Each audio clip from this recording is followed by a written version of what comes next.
चलो question number 20. The treatment of alkyl halides with aqueous KOH gives alcohol, while with alcoholic KOH it gives alkene. तो हमें ये explain करना है.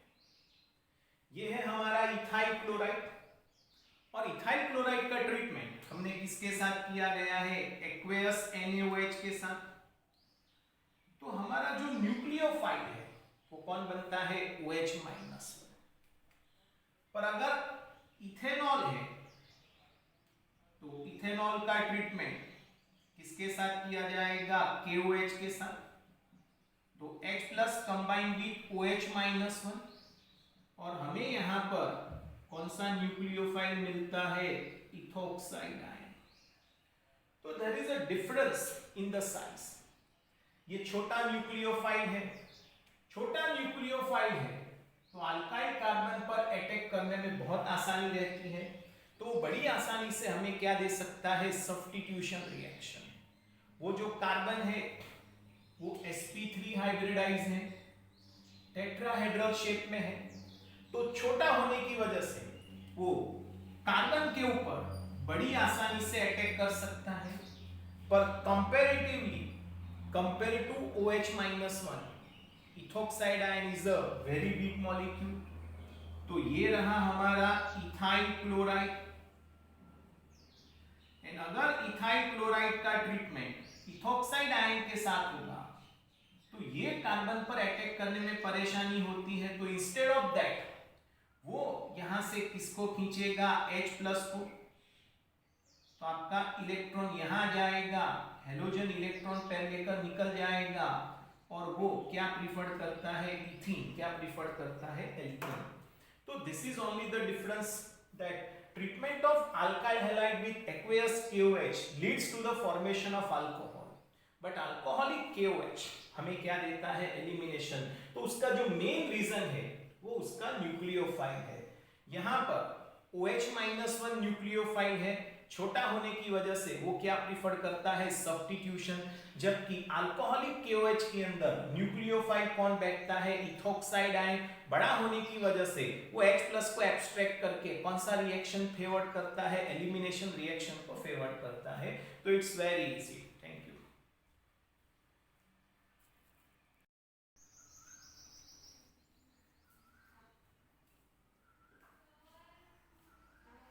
देखते हैं क्वेश्चन नंबर 21 एक्सरसाइज का. A primary alkyl halide C4H9Br capital A reacted with alcoholic KOH to give compound B. Compound B is reacted with HBr to give C, which is an isomer of A. When A is reacted with sodium metal, it gives compound B, C8H18, which is different from the compound formed when normal butyl chloride is treated with sodium. Give the structural formula of A and write the equation for all the reaction. वैसे तो question पढ़कर ही कई students ऐसे question को attend नहीं करते हैं, पर चलो बहुत ही आसान क्वेश्चन है, मेरे साथ रहो. First, a primary alkyl halide. आपको प्राइमरी अल्काइल हैलाइड लेना है C4H9. तो उसके टोटल 4 आइसोमर है. Normal butyl, secondary butyl, isobutyl और टर्शियरी ब्यूटाइल. पर याद रखना है आपके पास सिर्फ प्राइमरी होना चाहिए. तो प्राइमरी में कौन आएगा? CH3 CH2 CH2 CH2Br, normal butyl bromide, और एक आपका क्या आता है? Isobutyl bromide. It's very easy. अब प्राइमरी अल्काइल हैलाइड मतलब ये भी कैसा है? प्राइमरी. ये भी कैसा हुआ? Primary. Primary alkyl halide C4H9Br A react with alcoholic KOH to give compound B. अब इसका ट्रीटमेंट मैंने किसके साथ किया गया? अल्कोहलिक KOH के साथ. तो आपको पता है अल्फा कार्बन पे से क्या निकलेगा? हेलोजन. बीटा कार्बन पे से क्या निकलेगा? हाइड्रोजन. तो आप सब्ट्रैक्ट यहां पर क्या हो जाएगा KBr અને H2O। तो आपका सही प्रोडक्ट यहां पर क्या हो जाएगा CH3C CH2CH3 क्या हो जाएगा 2 मिथाइल। आपका सही प्रोडक्ट क्या हो जाएगा 2 मिथाइल प्रोपोनिन। Very easy. फिर से देखते हैं अब प्राइमरी अल्काइल हैलाइड C4H9Br। तो मेरे पास ये दो ही ऑप्शन है, मुझे उसमें से कोई एक लेना है। रिएक्ट विथ अल्कोहलिक KOH, तो हमें ये क्या देता है compound B। Compound B is treated with HBr। अगर हमने इसका ट्रीटमेंट HBr के साथ किया तो कौन से रूल को फॉलो करेगा मार्कोनी। अगर वो मार्कोनी रूल को फॉलो करता है तो मुझे ऐसा लग रहा है कि हमें क्या मिल जाएगा टर्शियरी ब्यूटाइल क्लोराइड। हमें क्या मिल जाएगा tertiary butyl bromide. And tertiary butyl bromide उसका क्या हुआ isomer. A compound B is reacted with HBr to give C, वो हमें क्या दे सकता है C, which is an isomer of A। तो वो A का आइसोमर ही हुआ। अगर मान लो A है तो वो उसका आइसोमर ही हुआ। When A is reacted with sodium metal, it gives compound D। अगर मैंने इसका ट्रीटमेंट सोडियम मेटल के साथ किया in presence of dry ether, तो वो हमें क्या दे सकता है वुड्स रिएक्शन। अब आपको पता होना चाहिए वुड्स रिएक्शन, हमारा जो अल्काइल ग्रुप है वो सीधा क्या हो सकता है डबल हो सकता है। तो शायद वुड्स रिएक्शन पर हमें ये प्रोडक्ट मिल जाए वुड्स रिएक्शन। आगे बढ़ते हैं। Which is different from the compound form when normal butyl chloride is reacted with sodium। अगर मैं इसका ट्रीटमेंट परफॉर्म करता हूं सोडियम मेटल के साथ तो शायद ये ऐसा कंपाउंड आएगा पर वो नहीं होना चाहिए। मतलब करेक्ट आंसर यही है। आपका जो A है वो क्या हो जाएगा C4H9Br। क्या हो जाएगा C4H9Br। तो वाकई बड़ा आसान है। थोड़ा थियोरेटिकल क्वेश्चन करके उन्होंने कंफ्यूजन क्रिएट करने का ट्राई किया है, तो वापस देखते हैं कंफ्यूजन ना हो। फिर से चलो स्टूडेंट्स नोट और पेन अभी साइड पे रखो, फोकस करो। Primary alkyl halide C4H9Br A reacted with alcoholic KOH। तो प्राइमरी है तो कौन आएगा नॉर्मल ब्यूटाइल ब्रोमाइड, या तो कौन हो सकता है सेकेंडरी ब्यूटाइल ब्रोमाइड। अब उसका ट्रीटमेंट मैंने किसके साथ किया गया KOH के साथ। हमें क्या मिल जाएगा compound B। Compound B is reacted with HBr to give C, which is an isomer of A। When A is treated with sodium metal, it gives compound D, which is different from the compound form when normal butyl bromide is treated with sodium metal। Normal butyl bromide का treatment sodium metal के साथ होगा तो ये compound मिलेगा, वो ऐसा नहीं है। मतलब हमें क्या लेना पड़ेगा यही प्राइमरी अल्काइल हैलाइड लेना पड़ेगा आइसो ब्यूटाइल ब्रोमाइड। तो पजल को आप अच्छी तरीके से समझ गए हो। अगर कोई डाउट है तो आपको मुझे पूछना है। मैंने इसका ट्रीटमेंट अल्कोहलिक KOH के साथ किया तो बीटा एलिमिनेशन से हमें अल्कीन मिला। उसके अंदर मैंने HBr ऐड किया तो मुझे क्या मिल गया टर्शियरी ब्यूटाइल ब्रोमाइड, और ये उसका क्या हो गया वेरी सिंपल आइसोमर हो गया, स्ट्रक्चरल आइसोमर हो गया। इसका अगर मैंने सोडियम और ड्राई ईथर के साथ किया तो हमें क्या मिल जाएगा C8H18। यहां पर भी क्या मिलेगा C8H18, पर ये तो नहीं है, यहां पर ही बोल दिया है is treated with sodium which is a different from the compound obtained when normal butyl bromide is treated। मतलब ये तो नहीं बनने वाला, यही आएगा, मतलब यही अल्काइल हैलाइड होगा। Okay thank you.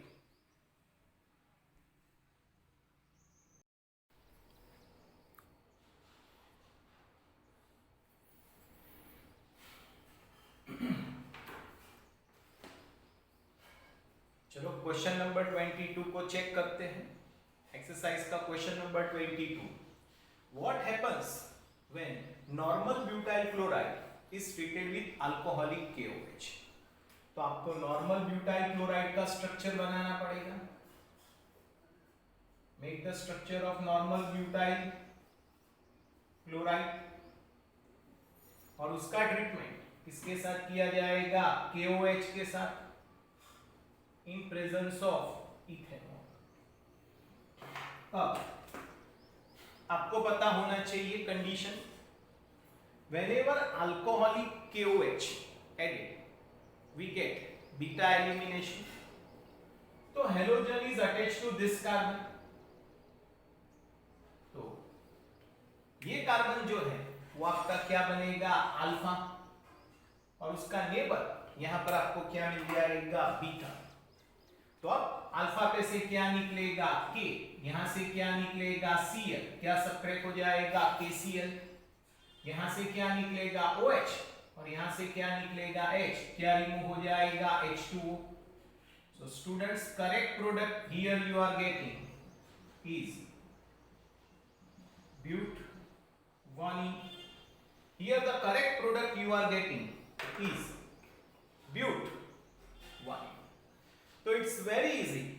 When normal butyl chloride is treated with alcoholic KOH, तो सही प्रोडक्ट हमें यहाँ पर क्या मिल जाएगा? but1 मिल जाएगा। तो बहुत ही आसान है। Alkene formation is there. This is our first question of question number 22. Now second, bromobenzene is treated with Mg in presence of dry ether. तो चलो ये रहा हमारा ब्रोमोबेंजीन, और ब्रोमोबेंजीन का ट्रीटमेंट किसके साथ किया जाएगा? Mg के साथ in presence of dry ether. तो करेक्ट प्रोडक्ट हमें यहां पर क्या मिल जाएगा? Phenyl magnesium bromide. Write down the name, formation of Grignard reagent. Whenever bromobenzene is treated with Mg, तो Mg Br और कार्बन के बीच में आ जाएगा और आपको Grignard reagent फॉर्मेशन दे सकता है। तो बहुत ही आसान है। Whenever bromobenzene is treated with Mg in presence of dry ether, हमें क्या मिल जाएगा? Phenyl magnesium bromide. और वाकई ये बहुत ही आसान रहा। Second reaction, now go for third reaction. Chlorobenzene is subjected to hydrolysis. Hydrolysis मतलब आपको पानी ऐड करना है। ये रहा आपका क्लोरोबेंजीन, और क्लोरोबेंजीन का ट्रीटमेंट किसके साथ किया जाएगा? एक्वेस NaOH के साथ। पर आपको याद रखना है, whenever there is a chlorobenzene, it's a aryl halide, and aryl halide में कार्बन और हेलोजन के बीच में डबल बॉन्ड है। तो very high temperature and very high pressure, high temperature high pressure is needed, और Cl का रिप्लेसमेंट किससे हो जाएगा? OH से, और आपको यहां सही प्रोडक्ट क्या मिल जाएगा? फिनॉल। क्लोरोबेंजीन में से फिनॉल बनाने की यही टेक्निक का नाम शायद डाउ प्रोसेस है। एनसीईआरटी बुक में नहीं दिया है पर अपने तरीके से दे रहा हूं। और यहां बाई प्रोडक्ट आपका क्या मिल जाएगा? NaCl। क्या मिल जाएगा? NaCl। पर आफ्टर एसिडिफिकेशन तो बहुत आसान है। यहां पर क्लोरोबेंजीन का hydrolysis, chlorobenzene is subjected to hydrolysis, तो शायद क्लोरोबेंजीन का हाइड्रोलिसिस हमें यहां पर क्या दे सकता है? फिनॉल। क्या दे सकता है? फिनॉल। और एक ethyl chloride is treated with aqueous KOH। तो ये रहा हमारा इथाइल क्लोराइड, और इथाइल क्लोराइड का ट्रीटमेंट किसके साथ किया जाएगा? Aqueous. You know what is the meaning of aqueous? Aqueous का मतलब क्या निकलता है? पानी। तो यहां से क्या निकलेगा? K+OH-1। यहां से क्या निकलेगा? Cl। तो क्या सबट्रैक्ट हो जाएगा? KCl। और आपका सही प्रोडक्ट यहां पर क्या हो जाएगा? CH3CH2OH। And correct product you are getting here is ethanol. अगर अल्कोहलिक KOH है then you have to go for beta elimination. Alcoholic KOH है तो आपको कहां जाना पड़ेगा? Beta elimination. और यहाँ पर हमें सही प्रोडक्ट क्या मिल जाएगा, अल्कोहल, क्या मिल जाएगा, अल्कोहल। तो very easy, methyl bromide is treated with sodium in dry third. तो ये रहा आपका methyl bromide. whenever methyl bromide is treated with sodium in dry ether, तो आप सबको पता है क्या सेपरेट हो जाएगा, NaBr, और आपको यहां सही प्रोडक्ट क्या मिल जाएगा, ethane. The correct product you are getting is ethane. और इस रिएक्शन का ही नाम हमने क्या लगा दिया था, वुड्स रिएक्शन। क्या नाम लगा दिया था, वुड्स रिएक्शन। तो it's very easy, Wurtz reaction बहुत ही आसान है यहाँ पर वुड्स रिएक्शन को परफॉर्म करना। Next, methyl chloride is treated with KCl। तो ये रहा हमारा मिथाइल क्लोराइड, और मिथाइल क्लोराइड का ट्रीटमेंट किसके साथ किया गया, KCl के साथ। आप सबको पता है कि Cn-1 कैसा लिगेंड है, एम्बिडेंट लिगेंड। वो कार्बन से भी अटैच हो सकता है और वो नाइट्रोजन से भी अटैच हो सकता है। अगर कार्बन से अटैच हुआ तो नाम क्या होगा, साइनाइड। नाइट्रोजन से अटैच्ड हुआ नाम क्या हो जाएगा, आइसोसाइनाइड। पर अगर हम AgCl लेते हैं तो वो आइसोसाइनाइड बनाएगा। KCl पे तो वो हमें क्या देता है, मिथाइल साइनाइड। पर एक्स्ट्रा में है, अगर AgCl है तो फिर वो हमें क्या दे सकता है, मिथाइल आइसोसाइनाइड। ये मैंने एक्स्ट्रा में लिखा, नॉट गिवन इन बुक, पर जस्ट आपको एम्बिडेंट न्यूक्लियोफाइल क्या है वो दोबारा पता चल जाए। Cn कार्बन से भी अटैच हो सकता है और नाइट्रोजन से भी। अगर कार्बन से अटैच होगा तो नाम क्या होगा, साइनाइड। नाइट्रोजन से अटैच होगा नाम क्या हो जाएगा, आइसोसाइनाइड। तो this is all about your question number 22। Right it, आप ध्यान से उसको पढ़ लो। अगर कोई डाउट है तो प्लीज आप मुझे व्हाट्सएप पे या फोन करके पूछ सकते हो। Thank you students.